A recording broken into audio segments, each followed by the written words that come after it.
Welcome to the Super Sentai Buddies. This is episode 5 of the Spider-Man Who Loved Me, the internet's best and maybe only podcast dedicated to the Toei production of Spider-Man. Every week we watch an episode of the show and we share our thoughts with you, the listener. My name is producer Mark, and with me as always is my co-host and buddy Brian. Brian, how you doing today? Pretty good. Do you think it's going to be true that it will be the only podcast if we space all 41 episodes over the course of like a decade or so? Yeah, well, here's what I figure. Other Sentai and I believe Marvel-based podcasts have done like single episodes dedicated to Spider-Man, to the Toei production of Spider-Man. But I don't think there's another one that has gone like in-depth dedicated to it. If you can call, 4 episodes a year dedicated. Yeah. But I'm sticking with it. Sounds like a plan. As this episode will drop sometime between June of 2018 and June of 2081. Yep. We are back on the mics again. Listeners have probably picked up on the fact that we just like to keep one of these recorded and ready to go in case Matt and Dave ever have a week where they can't record. So Brian and I had some free time. We're laying down another episode of Spider-Man just to put it in reserve for when we need it. Is there a reason we don't have like spare reserve episodes for our own podcast? That is a very good question.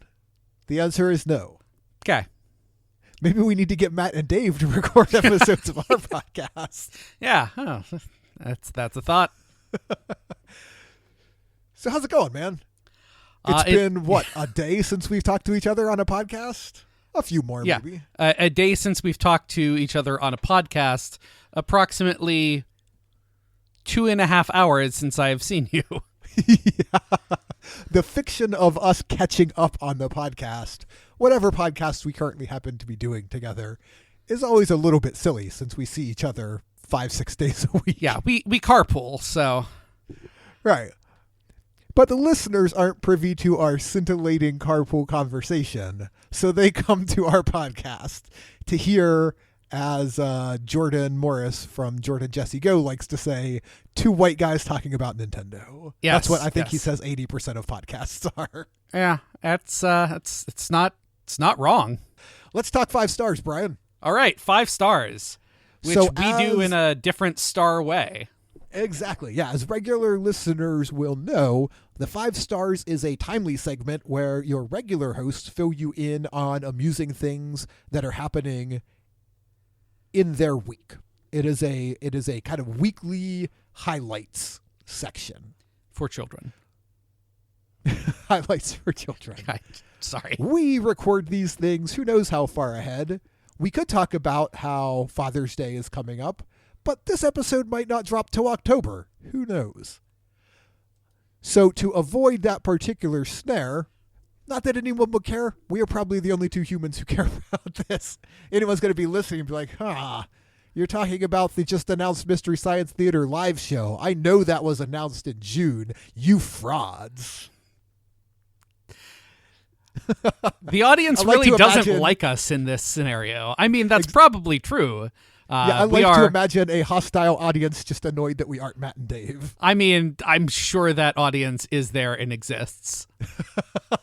So what we do instead is basically a quick top 5 list on a subject that we usually pick about an hour before we record and then hastily throw some thoughts together. Yeah. Which is why our top 5 lists are subject to change even while we're evaluating them. Yeah, so I always want to make this list. I always want the subject to be top 5 ska albums, but that feels unfair to you. So I have yet to pitch that one. Yes, it is. Instead, we're going comfortably into our wheelhouse. I don't remember why, but this subject came up on the commute home. It came up because I asked you if we had a subject, and you said no. But how did we... Anyway, the subject, we're looking at top 5 cartoons from the 1980s today. Because that's the era in which we were young children, and Saturday morning cartoons were a big deal. Right. We will probably but for some reason, we were discussing cartoons. Maybe? Don't remember. Anyway, Been a long day. we're gonna pick our top 5 cartoons from the 1980s. I will stipulate that at least on my side, this means an animated show intentionally targeted at children. In the 80s, Yes. that really doesn't need to be stipulated much. Very soon thereafter, we're going to enter the advent of animated shows for grown-ups. And Right. that's not what we're looking at here. Fair enough. Anyway, why don't you start us off, Brian, with star number 5 for you? For me, it's probably surprising that it is down this low, but Ninja Turtles. Yeah. That is one of the ones that in my head I would have guessed was an early 90s show, but did in fact start in the 80s. Yeah. I mean, Ninja Turtles was everywhere. Ninja Turtles was great. I mean, I even remember, when they brought the first movie, which is live action, which was a thing. But yeah, I learned all about Ninja Turtles from the 1987 cartoon, which I know now purists of the comic book just kind of sigh. Yeah, because it's not what the comic book was. No, apparently the comic was not all cowabunga, pizza, hey, Shredhead, how you doing? That cartoon was desperately 80s. Yes. I mean, the 1980s have a lot of desperately 80s about them. They definitely called things bodacious in that cartoon. Yeah, I mean, look at the entire character design for Bebop and Rocksteady. So, just because it's a question you must ask if you are a middle-aged white nerd, who's your favorite turtle? Leonardo. Hey, mine too. Look at that. Yeah. Guy's in charge. Okay, my number 5 star, and I wrote down 10 shows and just figured I would pick on the fly. But for my number 5 star, I am going to go with the Centurions. Oh, no. Which was a relatively short-lived mid-80s action-adventure cartoon show. You're the only person who ever owned any of the action figures, as I recall. Yeah, so the Centurions, the subtitle was Man and Machine Power Extreme. And it was one of those kind of like garbage Kenner whatever, like G.I. Joe clones. It was a G.I. Joe clone, effectively. And it starred 3 dudes who wore interchangeable action costumes. So one dude was the sea commander, and one dude was the land operations specialist, and one was the daring air ops guy. But the whole gimmick was they changed like weaponry and gadgetry according to the challenge they were facing in the show that week, which meant it was a show 100% crafted to sell gadgets. Even more so than any Sentai program, Centurions was peak toyetic. And they sold these action figures that had super interchangeable parts. Like the action figures were made with kind of indentations where you could sink in and out their various armor pieces. And it was real slick. The show was never very popular. It lasted less than 1 year. It did crank out 60-some episodes, but it aired from April till December of 86, and that was that. And when it didn't catch on, Toys R Us just dumped off a bunch of the merchandise real cheap because no one was buying the toys. People didn't care about it. My dad, for some reason, wandered into a Toys R Us at one of these times and just bought all of it for pennies on the dollar. So that Christmas, young Mark just got all of the Centurions toys and played with them for years. I mean, these were my top action figures for years. My brother did Ninja Turtles. I did Centurions. No one ever gets a set as complete as that probably was of any property. It was great. I had all of the main characters, all of the bad guys, and honest to goodness, 5 to 8 different complete outfits for each character, all of the vehicles. It was incredible. And especially at that time, because listener, I didn't grow up a wealthy kid. You know, my dad is a man who made good, but I come from very blue-collary roots. And when I was a kid, my dad was still working on making good. So the idea of a Christmas that was just loaded down with these fancy-looking interchangeable action figures was astounding. Nice. Not really a great cartoon show. I've went back and revisited it, but I couldn't not put it on the list. This is really like the cartoon show and the adjacent things that happen with that cartoon show. All right, number 4. Well, speaking of things, I believe made by Kenner, where the toy is concerned. Do you remember? I mean, of course you do. The Real Ghostbusters. Oh yeah. The Real Ghostbusters. And if this is before all the nonsense where it eventually just becomes Slimer in The Real Ghostbusters. Right. This is back in the original times. The first few seasons of The Real Ghostbusters, honest to goodness, is one of the best cartoons to come out of that era. It has all kinds of great incidental music, fun, interesting character designs that look pretty much nothing like anyone actually in the movie. Yeah, that is very true. Their weird color-coded Ghostbuster thing they do. Yep. But man, did it have some killer action figures. Oh yeah, all kinds of proton packs. You remember specific episodes like Egon and the Boogeyman. Yeah. Oh, that was a good cartoon. Think they rigged the proton packs to explode in an alternate dimension or something. Yeah. I actually have several seasons of that on DVD. I tried to get my daughter into it semi-recently, and it was a bit too spooky for her. Mm-hmm. She's 6. I guess that's fair. It actually, Right. it could be a little bit of a spooky show in places. It's true. Although now that I'm thinking, I can't imagine I would have watched it without seeing the movie first. So, Yeah. Also, lots of great toys with that as well. I had the Firehouse and Ecto-1. Nice. I had Ecto-1. I did not have a Firehouse. That's awesome. Oh, yeah. And the thing was, like, the actual action figures for Ghostbusters are actually a bit too large for the scale of the Firehouse. It's like all of the scaling is off there.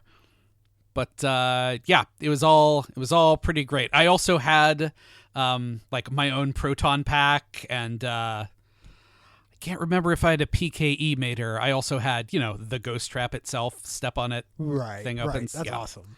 And sort of related, for kindergarten, I went kindergarten Halloween. I went as the Stay Puft Marshmallow Man. That's beautiful, man. It is. All right, my number 4 is a little program called Denver the Last Dinosaur. Oh, jeez. Why? So here's my relationship to Denver the Last Dinosaur. Which, by the way, listeners, if you're not familiar with Denver the Last Dinosaur, look him up. He is a dinosaur that had been frozen, or his egg, rather, had been frozen in like some sort of state of suspended animation in the tar pits. Some preteens in California find him and teach him to ride a skateboard and wear radical sunglasses. The main bad guy, if you remember this, Brian, do you remember the main bad guy? The only thing I remember is the theme song. Morton Fizback, who was, if you recall, a rock concert promoter.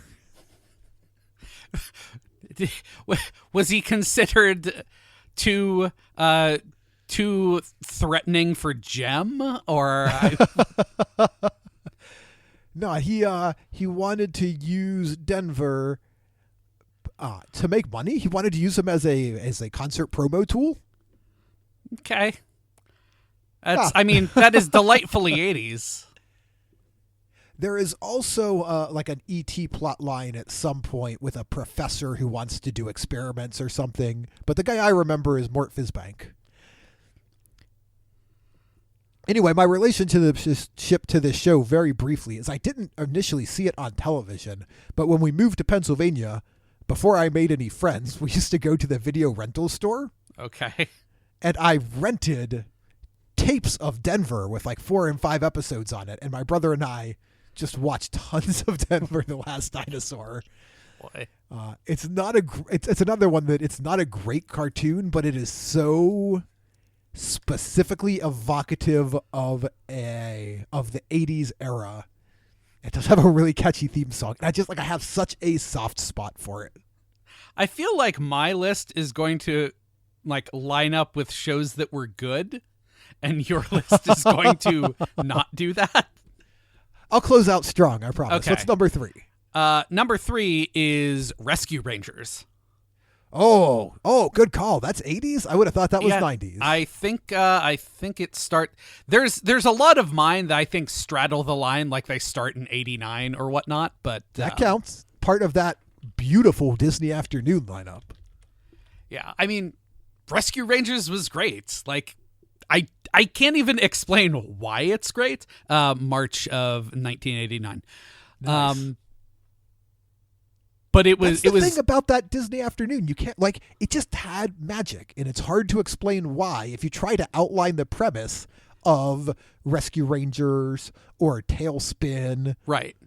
Yeah, so it doesn't make sense, but Chip and Dale from other cartoons that you saw even earlier than that when they were just chipmunks. Okay, dispense with that and right. Give them like a fly and an overweight mouse and a engineer mouse. And they are a super team of investigative crime solvers. Look, it's an up-to-date take on the Rescuers is what it is. Yeah. Up to date for the 1980s. There are, if you go back, there are some questionable decisions made as far as some of the characterizations of some of the villains. Appropriate for the 1980s, not appropriate for 2018. You know what is appropriate forever? That awesome jacket that Chip wore. Yeah. Oh, yeah.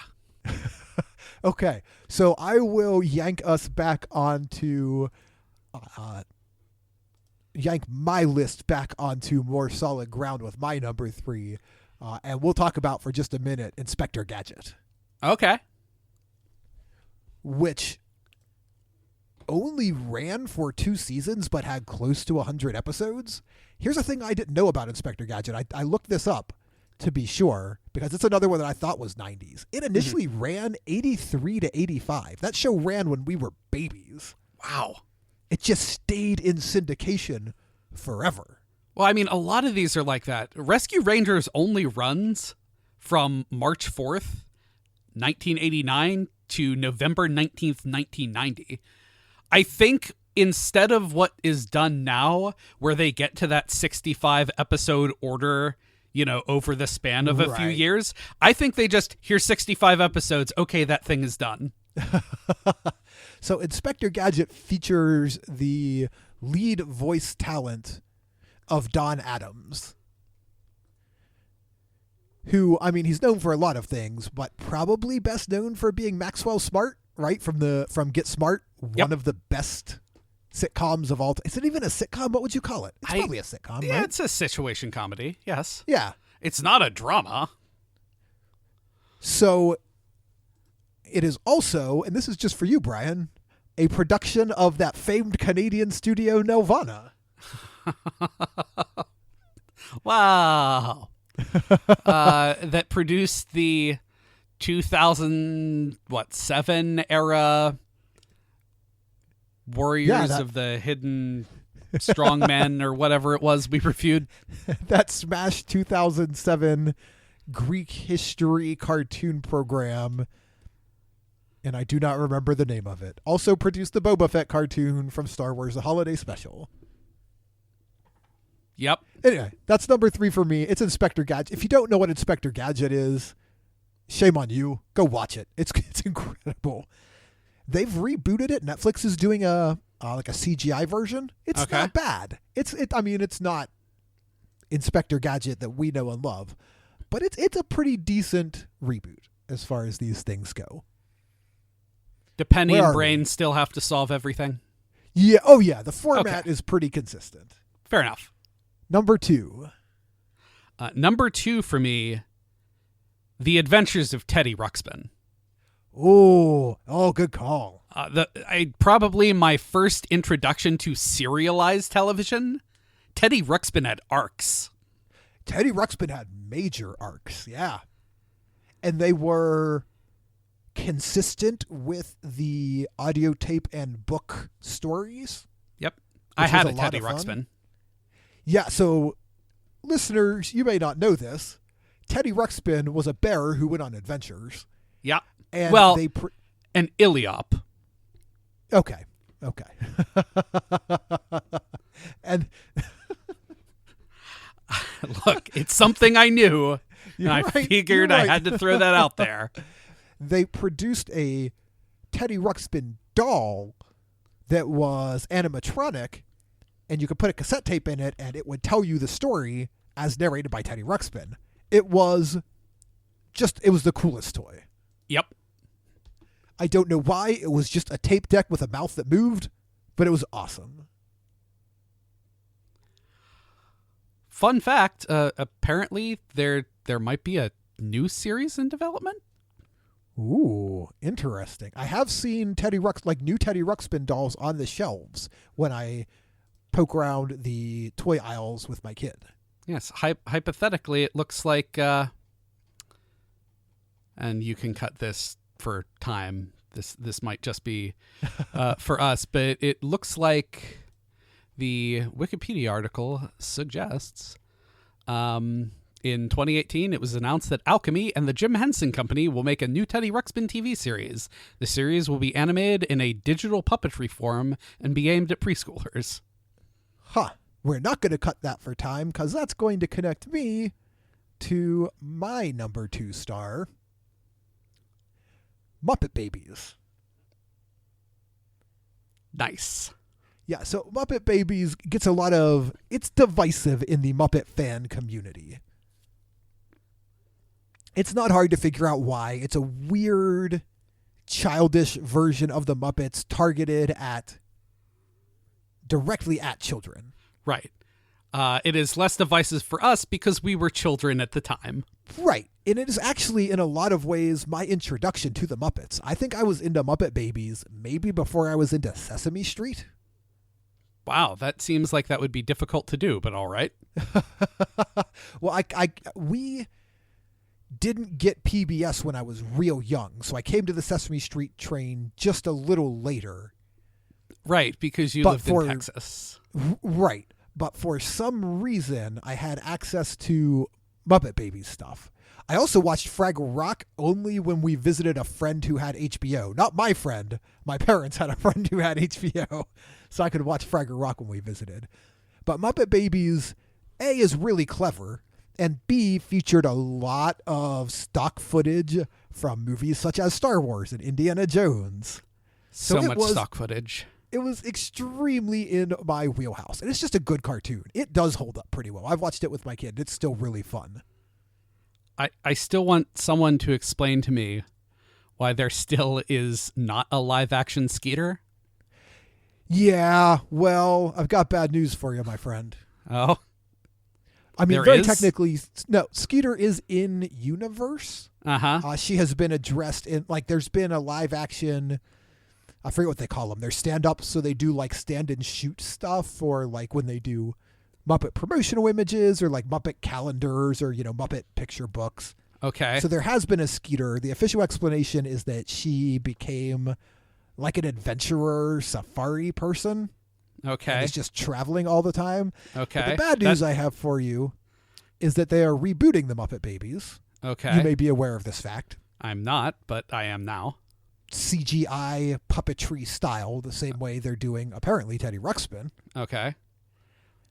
And characters not included, Skeeter. So is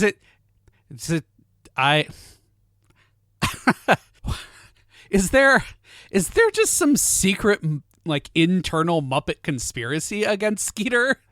I don't know, but this time around, if I remember correctly, Scooter isn't even in it. So I just... Otherwise, the main cast is largely the same. It's Kermit, Piggy, Animal, Gonzo, Fozzie, and Rolf? Weirdly, a new penguin character named Summer. I don't introduced. Anything about that. Yeah, I don't know. And yeah, Rolf is kicking around in there, I believe. Beaker and Bunsen are going to occur as they did. Okay. Rizzo apparently is going to make an appearance somewhere. If that feels right. So we'll see how that all lands. I think it started airing a month or two ago, but I have not looked into it yet. Okay. Listener, I'm a weird Muppet fan. That's why I'm spending a lot of time talking about the Muppets. Fair enough. Now, before we hit number one, real quick, if you want to throw out any honorable mentions, toss them out there. The honorable mention, because I did write down 6, would be Garfield and Friends. Oh, yeah. I mean, that show lasts a good long while. There are still, like, Garfield riffs that occur to me. You are right, Mr. Fettuccine. I use that line. Yeah. But, that's the only honorable mention I have. As I'm placing money that you and I have ranked the same thing number one. Go for it. I mean, do you have any honorable mentions? Oh, my honorable mentions, if I'm keeping my number one where it is the original Care Bears cartoon. Okay. Which was dark and fun in places and very fantasy oriented. There was a lot of magic and weirdness going on. And Alvin and the Chipmunks, actually, which I really liked a lot. That theme song is pretty great as well. It is. That theme song written by, dang that, what's the man's name? Ross Bagdasarian Jr., who is the son of Ross Bagdasarian Sr., the man who created the Chipmunks. Nice. He is like 67 years old now, and he and his wife still own the Chipmunks lock, stock, and barrel. They have never sold that to anybody. They maintain 100% creative control over those characters. And they license them out for movies and shows. But yeah. Which means wild. they got all that chipwrecked money and all that crazy movie money, yeah. Anything called the Squeakquel? Everything that gets any sort of cartoon traction, with the exception of Calvin and Hobbes, generally gets sold off to somebody. But apparently the Bagdasarians have hung on to those rights, and they have been like writers and producers on every Chipmunks project. They guard that thing carefully, which is weird. That is... But kind of cool. I mean, it's weird, but it's also a property that has seen numerous revivals through the years, so... It's got one going right now. Huh. That features the same theme song that still includes the now extremely prescient line, "It's been a while, but we're back in style." Nice. It's great. Anyway, what's our probably joint number one star, Brian? I mean, it's got to be DuckTales, right? It is DuckTales. It's obviously DuckTales. I mean, like if we were...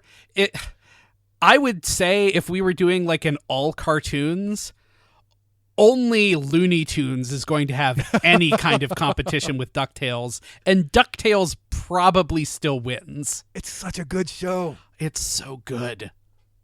Scrooge McDuck is one of the greatest characters ever created. He is. There's so much fun action in that show. It's got like emotional pathos. It's got cool recurring cast. It's got a really neat animation style. It's a good show. It's got, adventure. Yeah, possibly the best cartoon theme song of all time. It's definitely the most catchy. I mean, nice. I'm glad we landed on that together. I mean, unless one of us didn't realize when DuckTales started, I'm not sure there was a way to avoid that. Yeah. So we are now, if I am estimating correctly, about 28 minutes into our intro and about 40 minutes into our effort to record this episode. Right. So let's go ahead. Let's take and a have break. more talk about DuckTales. Oh man, have you seen the new one? I only saw the pilot. I've seen the pilot, and I think the episode after that maybe. It's not the old thing, obviously. It's not going to be. Right. It's pretty fun. Yep. All right, we're going to take a break. We're going to watch Spider-Man Episode 5, Crash Machine GP-7, or The Oath Siblings. And we will be right back. Change the apart. Okay, we are back. Brian, how did that episode strike you? It struck me repeatedly, over and over again. Did it strike you like a van? It did. That was very surprising. There's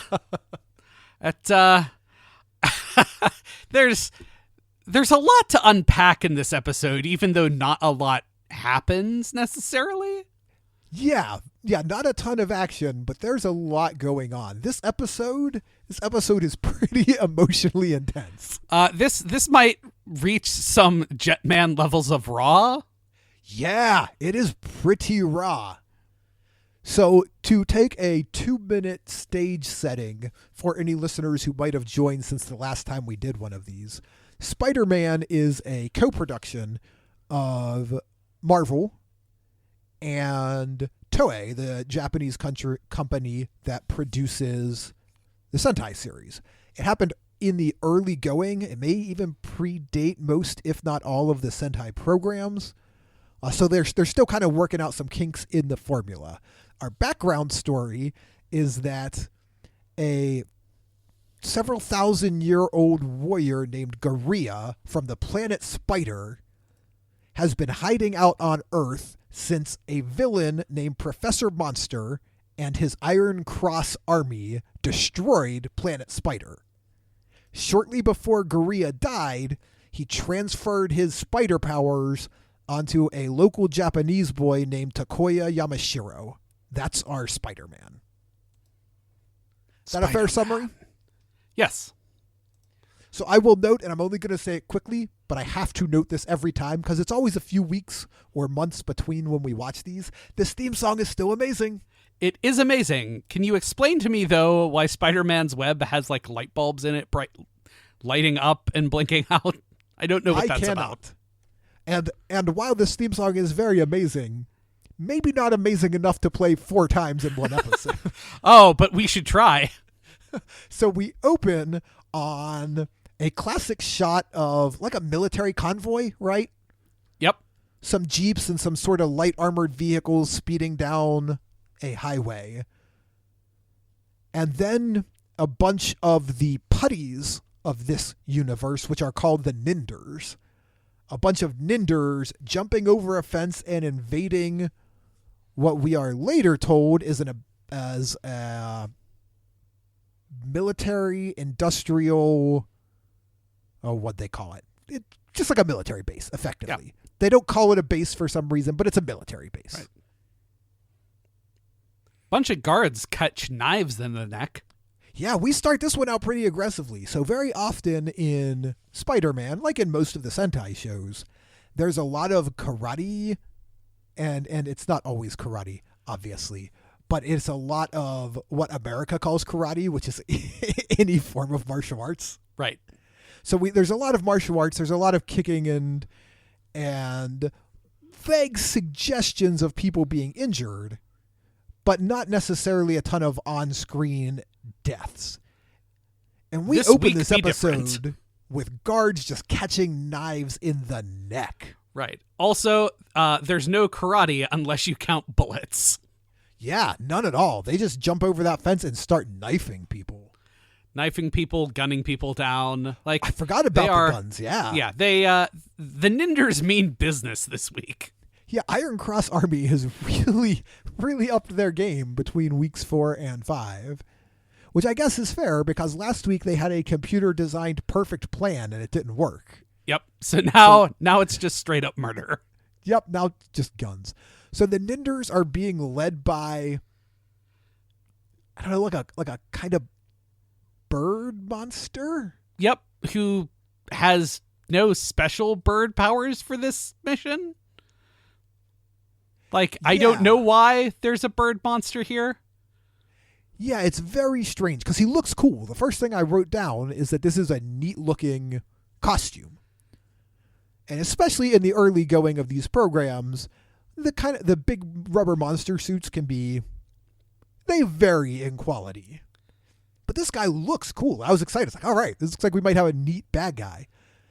He doesn't get name checked until about the 19th minute of this 23-minute episode. Right. I'm pretty sure after this daring raid, we do not see him again till then.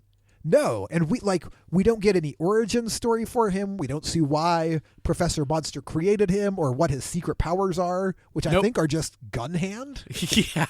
Yeah, not even gun hands. Just one. One has a gun.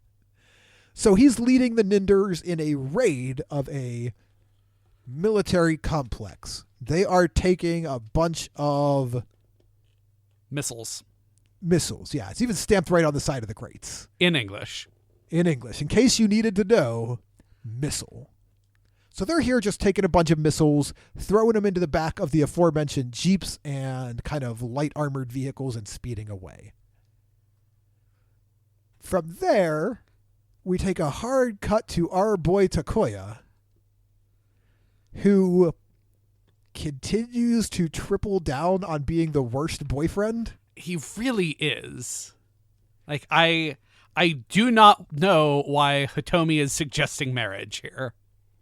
No. So he is on a motorcycle, as he often is. That's his gig. If you remember Takoya, when he's not being Spider-Man, he's just a motorcycle boy. A motorcycle boy on a motorcycle that has kind of a Spider-Man face. Yeah. So he is taking Hitomi, his girlfriend, who is also a reporter and photojournalist. Yeah. He is taking her to see the sunrise, but he is not happy about this situation. Well, I mean, if you were going to see the sunrise, what is clearly 11 in the morning. You missed the sunrise, fellas. Yeah. But what he's saying, so his girlfriend has requested that he take her on a motorbike ride to check out the sunrise. And what he is saying as we join their conversation already in progress is, I do not understand a woman's sense of whimsy. Yeah. It's like every week they're like, you were too good of a boyfriend last episode. Yeah. Yeah. Who could possibly want to see the sunrise? What value is there in that? There's a ridiculous, whimsical notion. More whimsical notions is introduced when Hitomi suggests that maybe she could give up photography, they get married, and she could have a nice, easy life as a housewife, which Takoya also shoots down because who gives up their career for that sort of thing? I don't like that.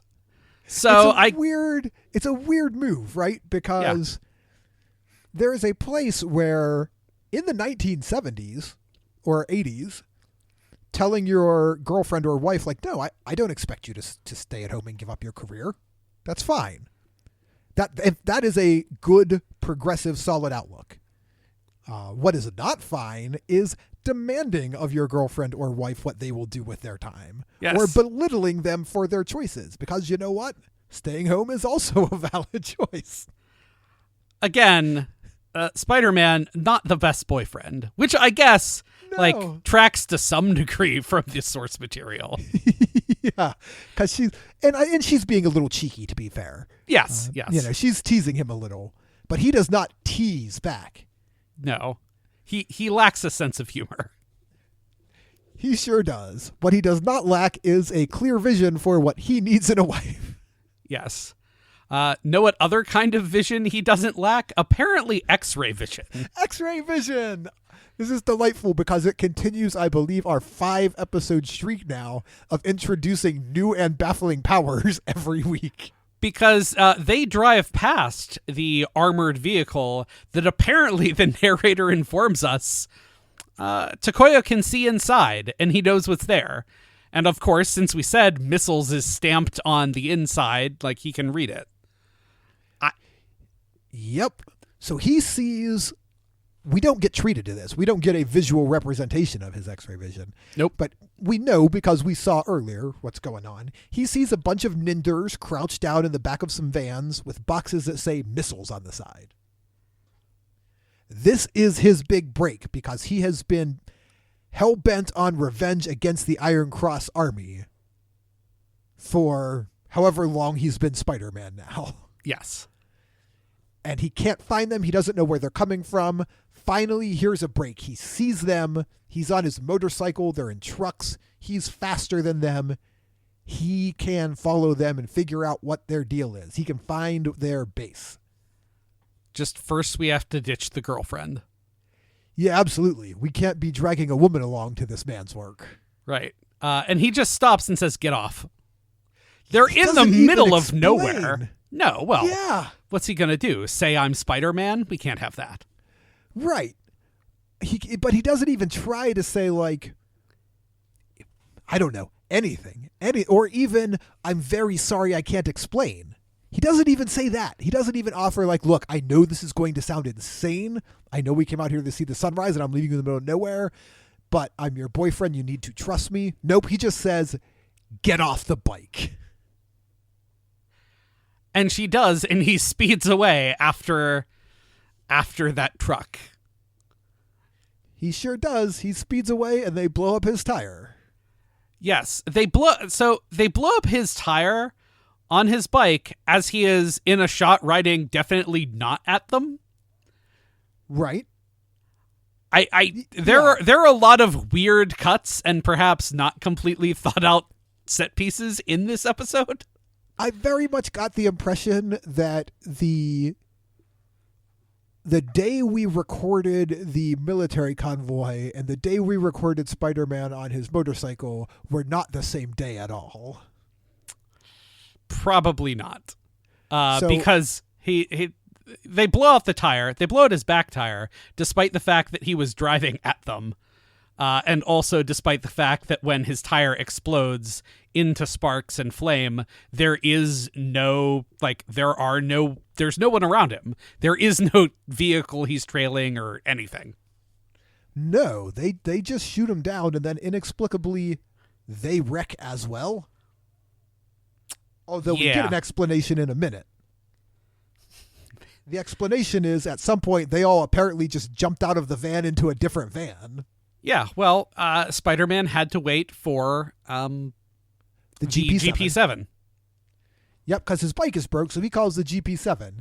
And by the time he gets there, they've gone. They have left him a friendly note, though. Yeah, thanks, Spider-Man. Yeah, thanks, Spider-Man. If you're going to chase down like the Iron Cross Army, perhaps getting the GP-7 is like thing number one you should be doing. Yeah, maybe step one, get your much bigger, more armored vehicle. But now, I mean, I guess there's a quick shot of Professor Monster making a 5-second cameo in this episode. Yep, Professor Monster is here just to explain the evil villain plot of the week, which is we are stealing missiles and we're going to shoot them at Japan. That's the whole plot, guys. It's a pretty straightforward plot. Like, honestly, this is probably a better idea than the giant monsters. A way better idea than I'm going to use a 1970s computer to program the secret to defeating Spider-Man. Well, yes, that's probably true. But now we cut a hard cut into Spider-Man domestic life. Yeah. I don't know how to approach this scene. With his sister, the Minister of Finance? Yeah, so again, to reset, a 30-second reset for listeners who might not remember, Takoya lives at home with his sister Shinko and his brother Takuji.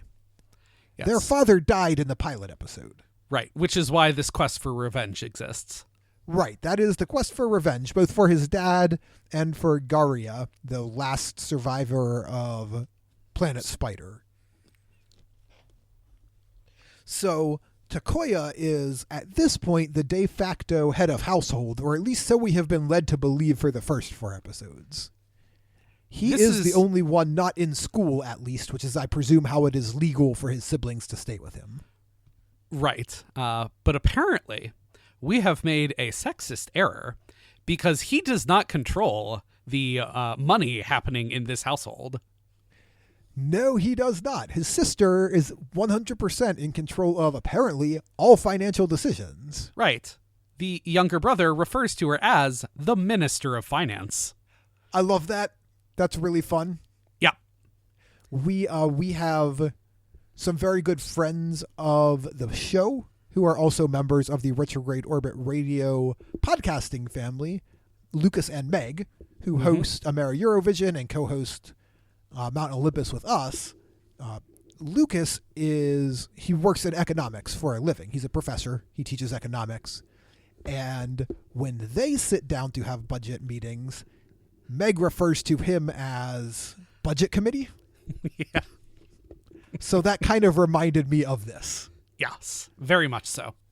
So Hitomi, as the Minister of Finance, gets to make the decision over whether or not Takoya can have a new motorcycle. He doesn't need all of the money. He can make the payments, the monthly payments. He just needs a down payment. Right. Not Hitomi. Hitomi's the girlfriend. Oh, I'm sorry. Yes, Shinko. Yeah. Shinko. So he has to convince Shinko to give him the down payment. And now we get perhaps a distressing look into the financial situation of the Yamashiro family. Which they have enough money maybe to pay for a down payment on a motorcycle once. Are they just, and this is what they say, they're just living off the money that their dad left them? Well, I mean, I don't know if Shinko has a job. I think she's still in school. And clearly the younger brother's still in school. Right. And I mean, is the only way that Takoya's making money like motocross or whatever? And it doesn't seem like he ever goes to that. So yeah, I have no problem. His father left them an inheritance, and it's great that that money is there. That's not the part I have a problem about. The part I have a problem about is, as you say, there does not appear to be any new income in this equation. No. I mean, because there's not a lot of money in being Spider-Man. No, I mean, there's not a lot of money in being the Flash, and apparently he has enough money to pay, Caitlin and Cisco and everybody else. And operate an enormous building. Right. Apparently there's no tax lien on that thing. So Hitomi says, or not Hitomi, I'm sorry, Shinko says, okay, all right, if you promise to be good, and good in this context means do not wreck another motorcycle. Right. If you promise to be good, you may have the money for a motorcycle.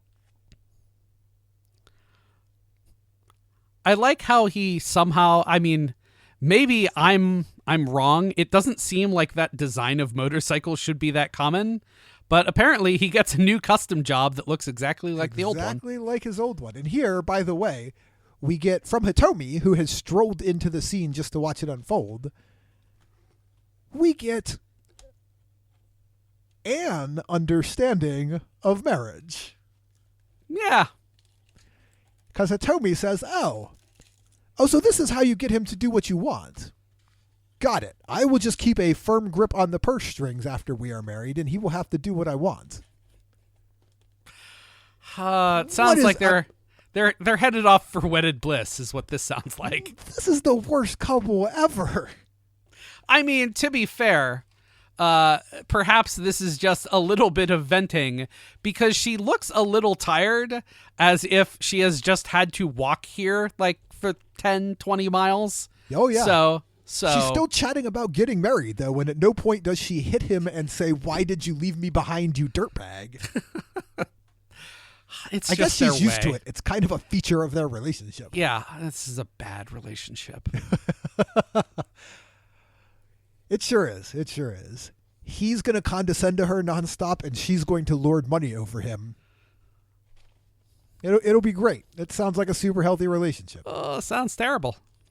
So Takoya hops on his new motorcycle, quote unquote, and just goes off chasing the enemy because he remembers where he saw them last.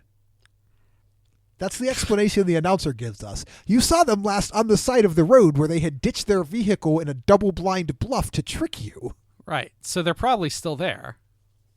They are, though. Like, he just drives right up to where... well, not quite.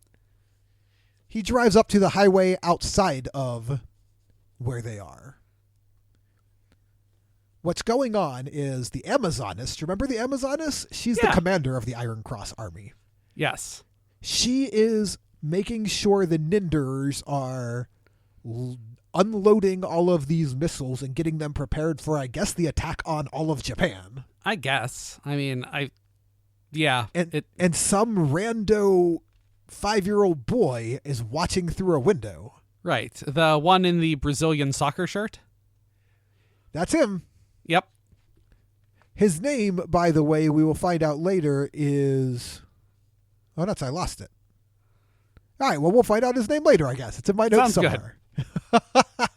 So he, like a big, dumb, clumsy boy, falls over and alerts the Ninders to his presence. Okay, and this may sound wrong, but was it the most hilarious fall that you have ever seen? It was a pretty great pratfall. I know that laughter was not what that fall was supposed to invoke, but it was just pitch perfect for goofy fall over. It was a delight. So he runs away, and just all of the ninjas chase him with assault rifles. Yeah. And eventually, a very distressing scene. Eventually, the truck. It started to make me feel really bad for laughing at him for falling. I'm like, oh no, wait a minute. This is too much. So he runs, and they chase him with assault rifles. Somehow he outruns the grown mutant things who are trained in martial arts. Yep. So they hop in a van. He runs out onto the main road, and they run that boy down. They run him over. This is where we get to, wait a minute, did they just run down that small child? Yeah, this episode is getting really dark because the van's coming one way. Takoya on his motorcycle is speeding in the other direction. You think, he's going to swoop in and save the boy just in time. And the answer is, nope, Takoya, you should have probably left your apartment about 12 seconds earlier because that kid gets hit by a van. He sure does. He gets clocked by a van and he falls onto the road, maybe dead. Yeah. What this means, of course, is that Takoya cannot follow the Ninders back to their hideout because he's got to take this boy to the hospital before he dies. Right. He doesn't have to support that boy's neck as he carries him. But he tosses that kid around like a rag doll. Yeah. He tries to put him on a shelf outside the reception window in the hospital. Yeah. Well, because clearly they shot that scene with no other extras because no one is in that hospital.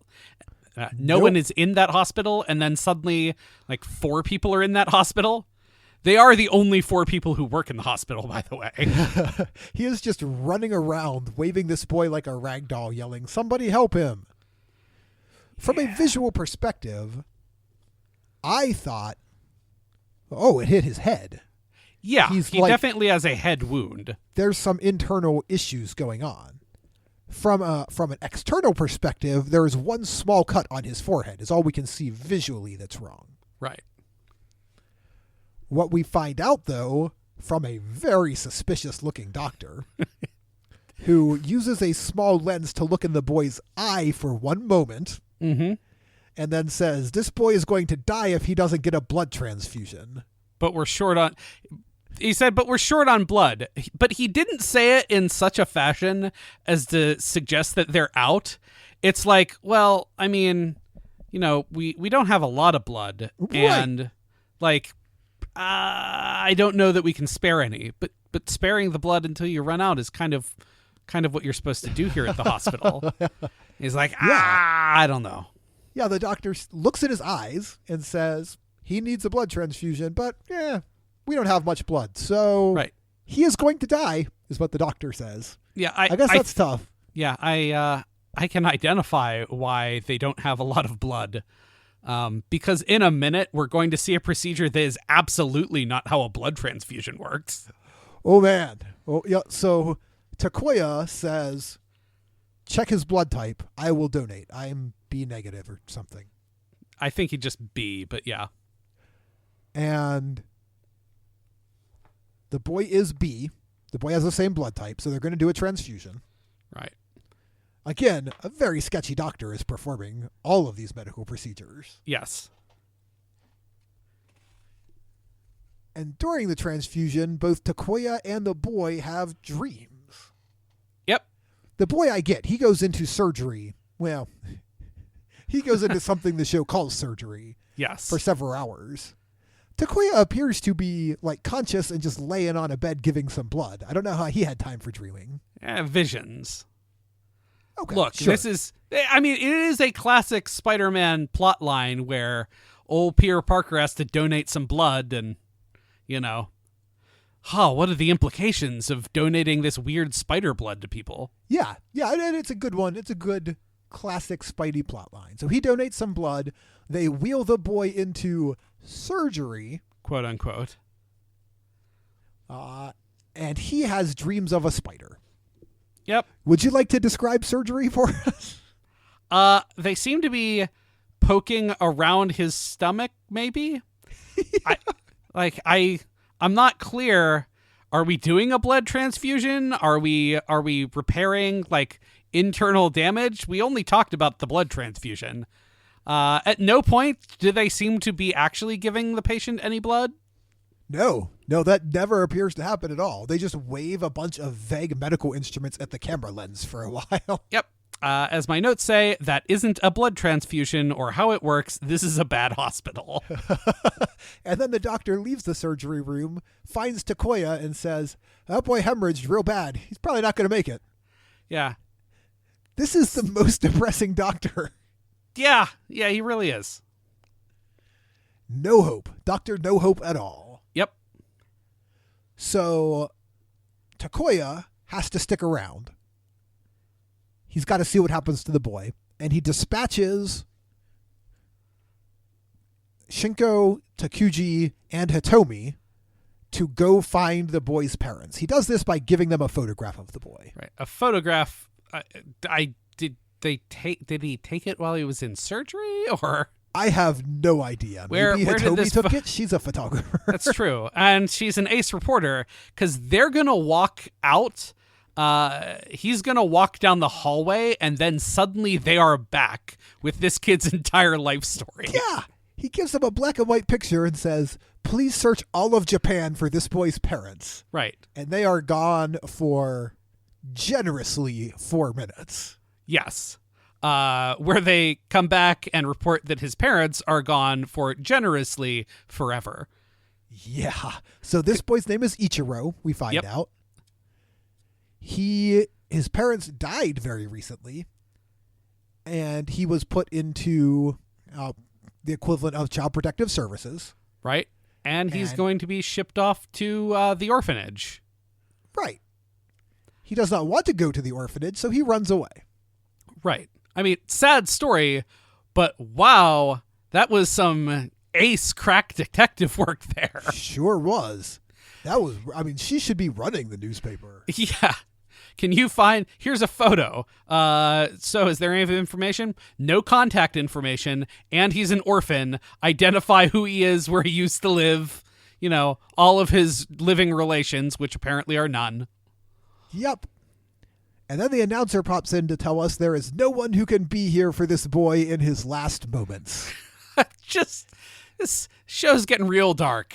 This episode is sad. It does not stop being sad. I mean, who knew that the light jabes about Minister of Finance was going to be the light fluffy part of the episode? Yeah. Because I've got news for you, listener. This episode is not really ending on a happy note. No. Believe it or not, the boy is going to survive. This episode is still going to be sad. Yes. So Takoya just sits around and broods in the hospital for a while until the disembodied voice of his former mentor calls to him. Yep, just says Spider-Man, Spider-Man, Spider-Man. Yep. He wanders. I'm sorry, go ahead. I was going to say, this is a new, as yet undescribed superpower. Hallucination. Yeah. And he follows the voice into Ichiro's room, where Ichiro has made a dramatic and immediate full recovery. Right. He looks happy. Spider-Man, I feel like Takoya was given a lot of conflicting directions about how he should react, and he does somehow all of them. Yeah. Takoya doesn't know what to make of any of this until Ichiro says, "Hey, I saw those missiles and I know where they're hiding them." Now Spider-Man is on board. He says, "All right, great. See you later, kid." Saved by spider blood. Yep. So the boy is saved by spider blood. He describes the abandoned industrial site where he saw the missiles. The fact that he explains as, yeah, I saw the missiles while I was wandering that abandoned industrial site. Kid, What are you doing? So now it's time for a lot of theme song. A lot of theme song and a lot of fighting. the theme song, like, okay, I'm into it. And then again, it's like, okay, well then this is where it's going.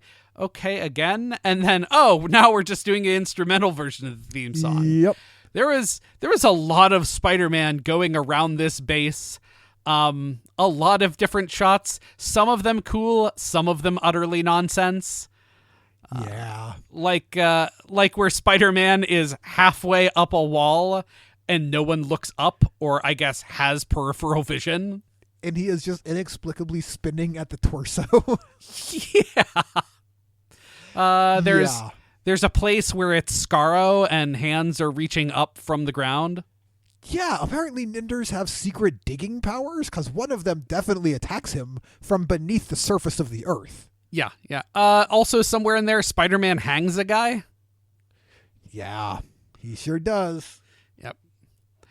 Lots of jump cuts, and eventually I just cop to not understanding how this facility is laid out. Yeah.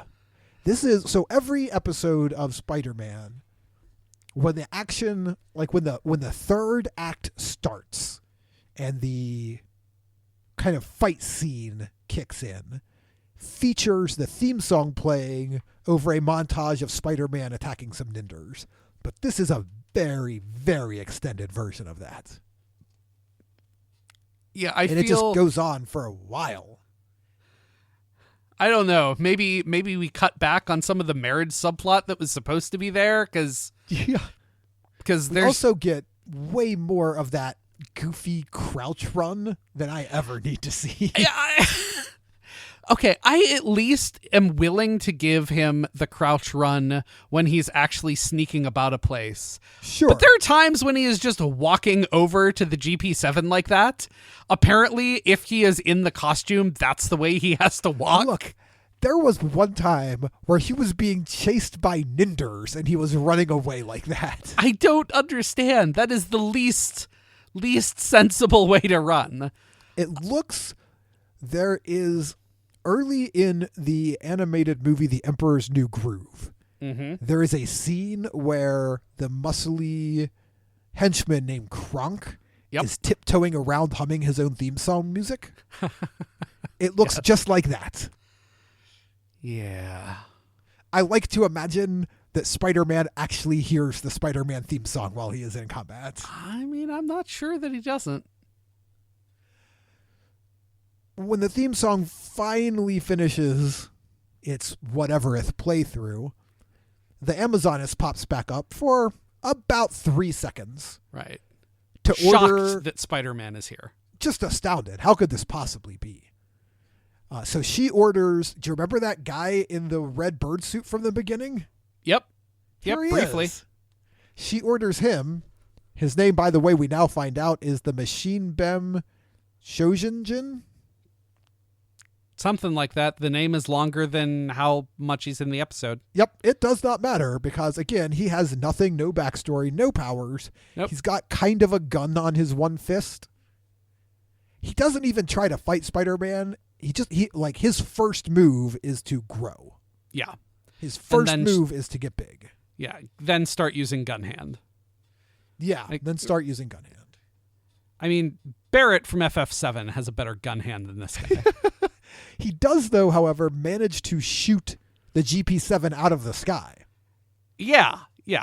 I partially because it doesn't seem like Spider-Man was trying to actually fly to Marveler there. It looked like he was just gonna run around on the GP-7 and see how that worked. Some strafing runs in the GP-7. I think that's what the plan was.